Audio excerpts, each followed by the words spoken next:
He believed he had just seen 3 bodies, dead, mangled, torn to pieces.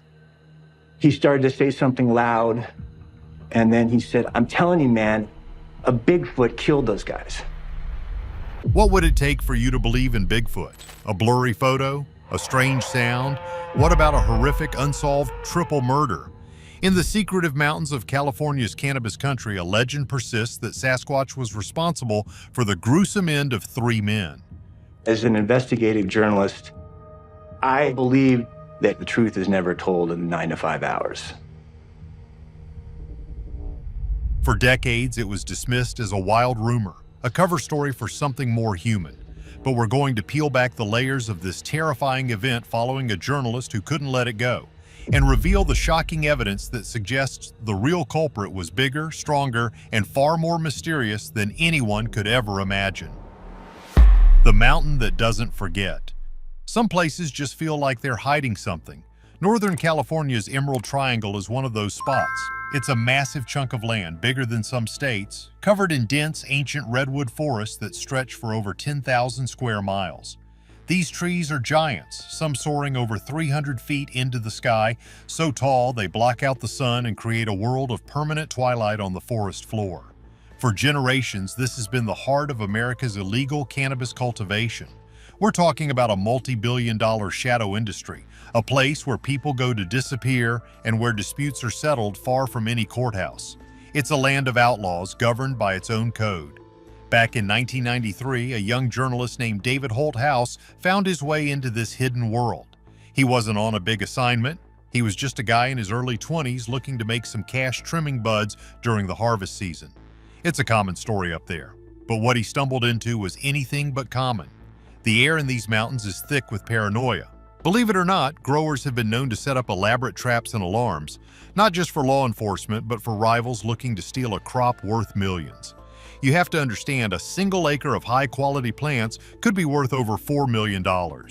So violence wasn't exactly a surprise. But the story Holthouse heard was different. It wasn't about a deal gone bad or a ripoff. One rainy, miserable night, 2 men, panicked and covered in mud, crashed into the cabin where he was staying. These weren't rookies. These were seasoned guys who had seen their share of trouble. But they were terrified. They spoke of finding 3 other growers at a neighboring camp, and the scene they described was pure carnage. The men were torn apart, their bodies mutilated in a way that defied explanation. The crazy part is what they said next. The attackers hadn't touched the crop. They left a fortune in plants behind, and all around the gruesome scene in the soft mud were giant footprints. Footprints that, according to the terrified men, belonged to a Sasquatch. It was a story so wild, so unbelievable that it burrowed into Holthouse's mind and refused to let go for over 2 decades. A story that suggested something truly ancient and powerful was sharing those woods with the outlaws. This one night would ignite a chilling 25-year obsession. For a quarter of a century, that night was like a ghost that followed David Holthouse. Think about that for a second. 25 years. He went on to become a respected investigative journalist, a guy who fearlessly embedded with neo-Nazis and went undercover in some of the most dangerous situations imaginable. His job was to chase down hard truths and expose monsters. But the monster from that rainy night in 1993 was different. It was a story he couldn't prove. A chilling piece of folklore wrapped around a real, brutal, and unsolved triple homicide. He'd tell the story at parties and people would get a kick out of it, the Bigfoot murder, they'd call it. It was a great spooky tale. But for Holthouse, it was more. It was a splinter in his mind. The thing is, the official explanation never sat right. Law enforcement eventually chalked the whole thing up to a dispute, but the details were murky and no one was ever truly held accountable in a satisfying way.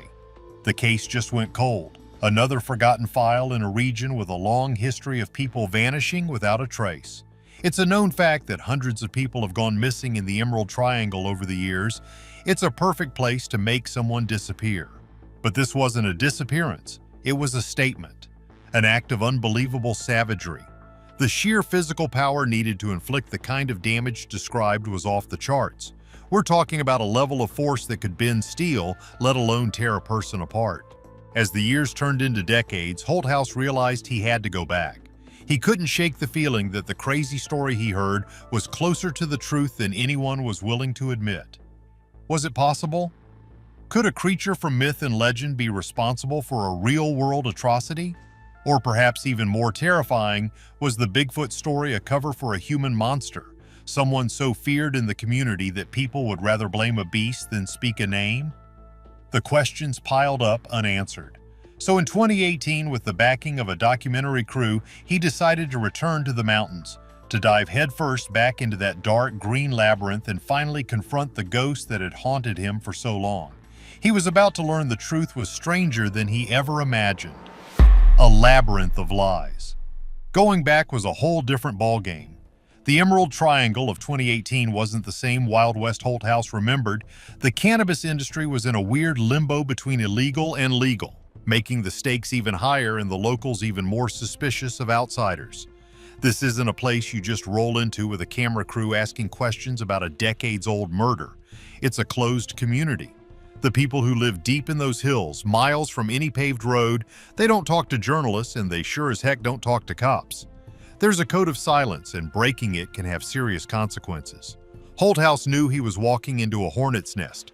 His investigation started with a simple goal: find the two men who burst into his cabin that night. Find anyone who was there and willing to talk.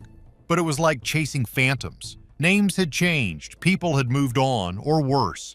The deeper he dug, the more he realized that people were genuinely afraid to talk about what happened in 1993.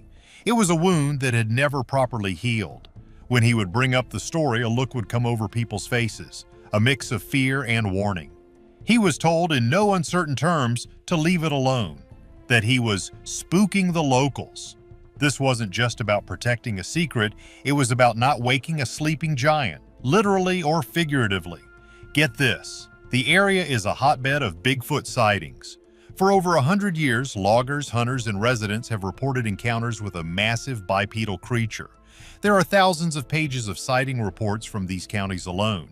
So the idea of a Sasquatch wasn't foreign to the community. In fact, to some, it was a known part of the landscape, another predator to be respected and avoided, like a mountain lion or a bear, only much, much bigger. Holthouse interviewed cryptozoologists and Bigfoot experts who presented compelling evidence, footprint casts showing dermal ridges, audio recordings of howls that defy analysis, and countless eyewitness accounts that all describe the same thing: an 8 to 10 foot tall, powerfully built primate. The wild part is that some locals seem more comfortable talking about a monster than they did about their own neighbors, hinting that the human element was the real danger. He was warned that his questions could lead him to a very bad end. A garden of strange fruit. As David Holthouse dug deeper, he realized the silence on the mountain wasn't empty. It was filled with whispers, with dozens of bizarre and conflicting theories, each one stranger than the last. It's funny when you think about it, but in a place with no official answers, people will create their own. The Bigfoot story was just the beginning. It was the gateway to a rabbit hole of conspiracies that went much, much deeper. The warnings to leave the story alone weren't just about protecting a single killer. They were about not disturbing a whole ecosystem of dark beliefs that had taken root in the shadows of the redwoods. One of the most persistent theories Holthouse encountered wasn't just that a Sasquatch was the culprit, but that the creature was acting as a kind of eco-warrior, a guardian of the forest. Believe it or not, some of the old-timers and back-to-the-land types he spoke with were convinced the creature was lashing out against the damage the cannabis farms were doing to its home. Get this, a single mature cannabis plant can drink up to 6 gallons of water a day. Multiply that by thousands of illegal plants, and you have creeks and streams running dry. Add in the toxic pesticides and fertilizers that seep into the soil and the noise from generators and helicopters, and you have a full-blown environmental disaster zone. The theory goes that the 3 men in 1993 weren't just in the wrong place at the wrong time. They had crossed a line. They had poisoned a water source or encroached too deep into a sacred part of the forest, provoking a violent territorial response from a creature that had been pushed too far. In this version, the Sasquatch isn't a monster, it's an enforcer, a force of nature fighting back. But the rabbit hole goes even deeper. A far more paranoid theory started to surface, one that had nothing to do with nature. This one pointed the finger at the government. The Emerald Triangle, with its vast, unpatrolled wilderness and population of off-the-grid outlaws, is the perfect setting for a black ops conspiracy. The story goes that a secret military or corporate research facility was hidden deep in the mountains, running experiments to create some kind of bioengineered soldier or creature. What if the Bigfoot that people were seeing wasn't an ancient primate but a modern experiment that had escaped? It sounds like something from a movie, but the people who believed it were dead serious. They argued it would explain the extreme violence and the almost surgical mutilations described by the first witnesses, something a simple animal might not do. It would also explain why there was no official record, a complete cover-up to hide a project that was never supposed to exist. A few locals even spoke of strange lights in the sky and unmarked helicopters in the area around that time, feeding the idea that this wasn't just a local crime, but a piece of a much larger, darker puzzle. Then there was the theory that blamed the drugs themselves. The Emerald Triangle in the 90s wasn't just about cannabis. It was a chaotic free-for-all of different substances. This theory suggested there was no monster at all, not a real one anyway. It proposed that the two men who first found the bodies were so high on meth or some other stimulant that they misinterpreted what they saw. What might have been a gruesome but entirely human act of violence or even a savage bear attack was twisted by their drug-addled minds into a monster attack. They saw what their paranoid imaginations wanted them to see. Mass hysteria is a real documented phenomenon. If two terrified, high-strung individuals burst into a cabin ranting about a monster, it's easy to see how that story could catch fire and become a local legend, repeated as fact for years until no one could remember where the line between reality and hallucination was. In this version, the only beast on the mountain was addiction. And finally, there was the darkest theory of all. It had nothing to do with Bigfoot, the government, or drugs. This one pointed to a cult. The region has a long history of attracting fringe groups and communes seeking to escape society. This theory suggested that a small, violent cult was operating in the woods, a group that practiced bizarre, ritualistic ceremonies. The three men, according to this whisper, didn't stumble upon a monster, they stumbled upon a ritual. The gruesome scene wasn't a random act of rage, it was a human sacrifice. The untouched crop, the strange mutilations, it all fit the pattern of a crime that wasn't motivated by greed. And what better way to ensure no one ever looked too closely than to blame the local legend? By carving a few fake footprints in the mud, this hypothetical cult could commit the perfect crime, wrapping their evil in a cloak of folklore so thick that no one would ever dare to peel it back. All these theories swirled around Holthouse, a fog of paranoia and myth. Each one was a dead end, a path leading deeper into speculation without a shred of hard evidence. It became clear that the real monster might be the story itself, a tale that had grown so large and so powerful it could hide anything or anyone inside it. But of all the bizarre theories, the most terrifying one wasn't about a beast or a cult, it was about a man. The investigation took a sharp, terrifying turn. The more Holthouse pushed, the more a new narrative began to emerge from the whispers and warnings. The Bigfoot story, as frightening as it was, might have been a smokescreen. A legend used to hide a truth that was, in its own way, even more monstrous.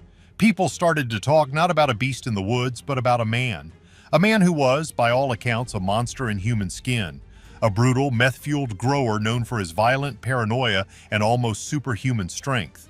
Let's call him Spyrock. It was said this man was so dangerous, so unpredictable, that people in the community were utterly terrified of him. The story went that the three men who were eliminated weren't attacked by a random creature. They were targeted. They had allegedly tried to cheat this dangerous individual, and he had exacted a horrifying revenge. The details that began to surface were chilling. According to the new version of the story, this person hunted them down and took them out with a brutality that was hard to comprehend. And here's the crazy part that ties it all together. The legend goes that he was a huge, hulking man, and that to throw people off his trail, he would use a set of carved, giant wooden feet to leave fake Sasquatch prints at the scene of his crimes. It's a genius move when you think about it. In a place where everyone already believes in Bigfoot, it's the perfect cover. This revelation changed everything for Holthouse. The quest was no longer just about whether Bigfoot was real. It was now a hunt for a human predator who had used the region's most powerful myth as a weapon. He had to consider two terrifying possibilities at once. One, a real flesh-and-blood monster from the forest was responsible. 2, a human being so depraved and violent was the real culprit and had co-opted the Sasquatch legend for his own twisted purposes. Holthouse tracked down people who knew this man, who had worked for him, and who feared him. Their stories painted a picture of a madman who ruled his patch of the mountain through pure terror. The lines between man and beast, between myth and reality, were becoming impossibly blurred. But finding proof of this would lead him to one final, shocking twist. 2 truths, 1 forest. After navigating a maze of fear and misdirection, Holthouse finally found what he was looking for, a source who claimed to know exactly what happened. In a tense, off-the-grid meeting, this person laid out the story. The 3 men had been dealt with by the dangerous grower everyone feared. It was a human act. The source even described a chilling confession from the man himself, a boast about the brutal events of that night. It seemed like the mystery was solved. The Bigfoot story was just that, a story. A clever lie spun by terrified witnesses to protect themselves from a man far scarier than any mythical beast. It was a logical, if horrifying, conclusion to the whole affair. But it's never that simple, is it? Just when the story seemed wrapped up, Holthouse received one last, cryptic message. It was from a law enforcement source, someone who had been watching his investigation from the shadows. The message confirmed that yes, the human monster was real. The stories about his brutality were true, and he was very likely responsible for other disappearances and violent acts. But the source added a chilling final note. They said that on the night of the 1993 incident, something else was out there in those woods. Something real. The official story, the one that never saw the light of day, was that there were 2 predators on that mountain that night. What does that even mean? The documentary leaves us with this incredible, unsettling ambiguity. The implication is that both things could be true. That a violent human encounter unfolded and then, drawn by the chaos, a real, territorial, and equally violent Sasquatch appeared. Perhaps the human killer started it and the beast finished it. Or perhaps their paths crossed in a way that left behind a scene so confusing and horrific that only a legend could explain it. The truth, it seems, is that the Emerald Triangle is big enough to hold more than one kind of monster. The forest keeps its secrets, and some mysteries aren't meant to be solved. They just are. Holthouse set out to find a monster, and in the end, he found them. Both of them. So what really happened on that mountain? Was it a man playing monster or a monster being a monster? Like and subscribe, because the deepest woods hold the darkest truths.